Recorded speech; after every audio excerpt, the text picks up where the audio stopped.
నా భాగస్వామిని మీరు ఎంచుకున్నారు దేవా, నా జీవితమంతా ఏకమై నడిచెదను.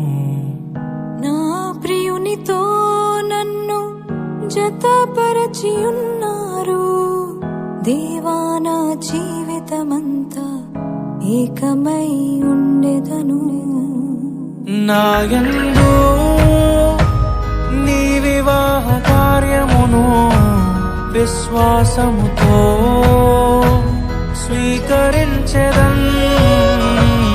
నాయందు నీ వివాహ కార్యమును విశ్వాసముతో స్వీకరించెదన్.